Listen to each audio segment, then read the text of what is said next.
In this video, I would like to talk about attributes of an effective teacher. And before we go there, I'd just like to share with you a quote that I read recently. It says, "When we learn with pleasure, we never forget." Beautiful, huh? That was said by Alfred Mercier. I think I'm pronouncing his name right. I hope so. When we learn with pleasure, we never forget. Now I want to do an exercise with you. Listen very carefully. If you have a piece of paper or a pen, or maybe you have your laptop right there, or your phone, I would like you to think about something here. I'm going to go back in your memory. Think of a time when you were in class, school, it could be primary, secondary, it could be when you were at college, and think about the time you had a great learning experience, okay? And think about the teacher now that was teaching you. Okay, he or she. What was special about that teacher? What made her different? Why did you learn in his or her class? I want you to take a few seconds and write it down. So the question is this: what made that teacher special?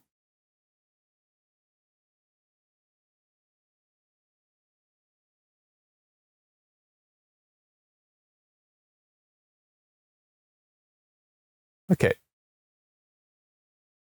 Now I would like you to share that in a discussion after this video. Now I'm going to mention some of the things that make teachers special, or some of the attributes of an effective teacher. Now, this is quite obvious, I think. The difference between student-centered teaching or teacher-centered. Now, who is the center of attention in your classroom? Is it your students or is it you? Now, if it is your student, that will make their learning memorable. Think about that.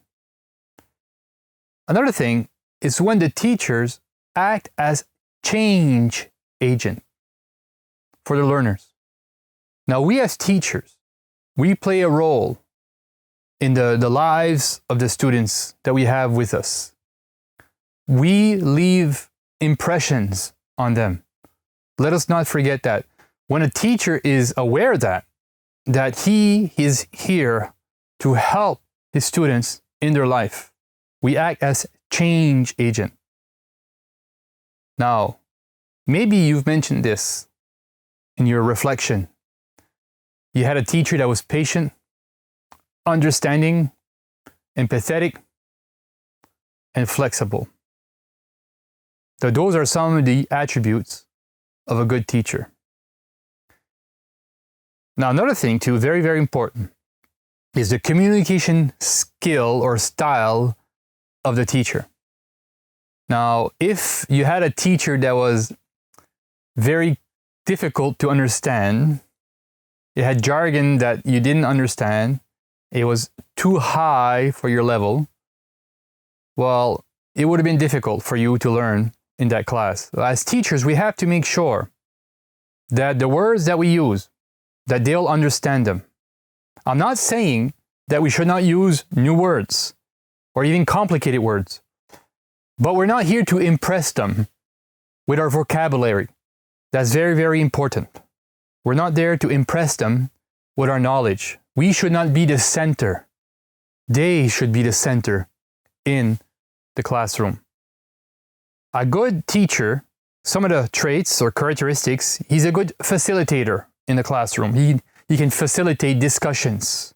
He's a good mentor, and even sometimes a good mediator, because maybe there's difficulties in a classroom between two students, and he's able to make sure that they get along. Now, some of the good traits or characteristics, attributes of a teacher is that he has a good sense of humor. Now, I've mentioned in another video, I don't have too many jokes in my repertoire, but I try not to be dry in the classroom. I try to use humor as I can because that really helps the learners to learn.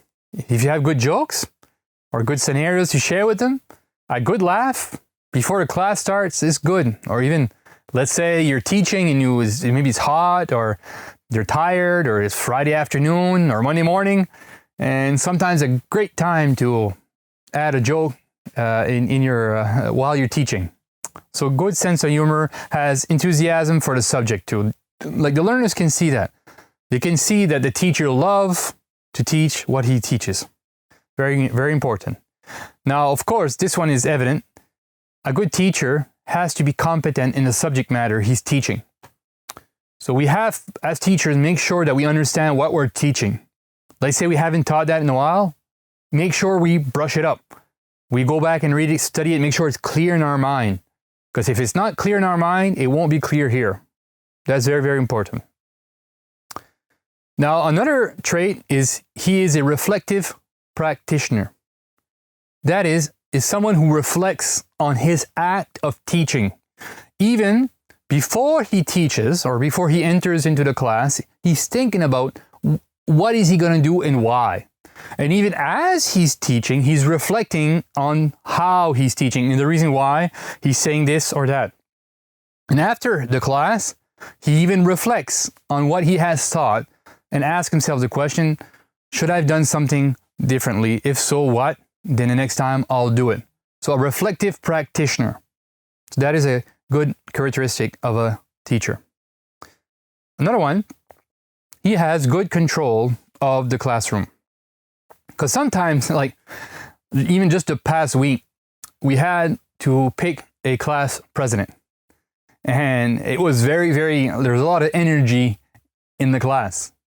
But I had to calm it down because I had a subject to teach.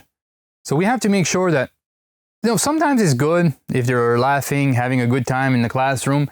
But there's a time where, okay, now we have to calm down because we have things that we have to do, right? We have to learn or do, so it's very, very important for teachers to have a good control of their classroom. Now, another thing too is a teacher that considers different learning styles. Because as you know, some students are more visual, auditory, so we have to make sure that we have a blend of activities for them to learn. That's very, very important. So a teacher that does that, that considers different learning styles, is considered a good teacher. Let's say you're a teacher that only does lecture. Well, you only actually be able to get the full attention of some students in your class. So if that's the way you're doing things, well, try to think of other ways you could teach with more visuals, for instance. They're very important. Now, a teacher also that has good time management, that understands, okay, there's a beginning of a class, the end of a class, or beginning of a program, the end of a program, that understands, okay, we need to do this here and there, the test needs to be in 2 weeks.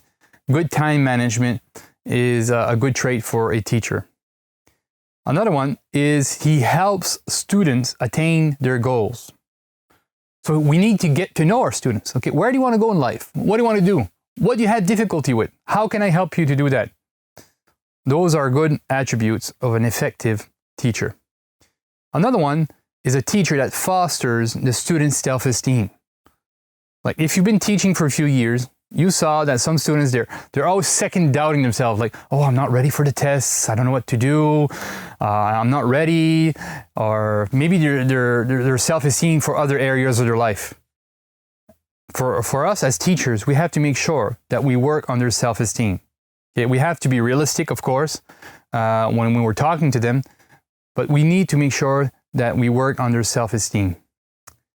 Another one is a teacher, and a good teacher will offer positive verbal and even nonverbal reinforcement. So for instance, let's say we have a student that is struggling and he's working hard, okay, and he's advanced just a bit. Okay, maybe it's not where he or she should be. But if you see a little progress in that student, tell them, great job. The other day, I have a student. She is from Africa, And I tell them that it's very important in Canada to learn English. They come here, they speak French and maybe other languages. I told them last year, it's very important for you to learn English. So she is a second-year student. Last summer, she went at a university, an intensive course to learn English. You go there, you can't speak a word of, or like French, for instance. You can only speak English. Now she arrived, and I spoke to her as like kind of just as a joke. I spoke to her in English. So how's your English? And she started speaking to me very well. So I was very surprised. I said, what did you do? And she told me what she did. Now I told the class, I pointed her out. I said, that is an example. She put the effort to learn a new language in a few weeks. I mean, she's not maybe very good right now to speak English, but she's better than she was last year. So we have to give positive reinforcement, and that will really encourage them to learn even more. So those are some of the traits of an effective teacher. Now, maybe for some of them, you got no problem with that. Maybe for others, maybe I should work on that. So it's a good thing for us to note it down. At the beginning of a year, for instance, or beginning of a semester, maybe ask yourself this question: what could I do this semester or this year to be a better teacher? Write it down, put it somewhere on your desk, look at it, and remind yourself, I got to work on that. Maybe my communication style, or maybe I have to get to learn my students even more, even just at least learn their names. So put something very specific. What will I do this semester to be a better teacher?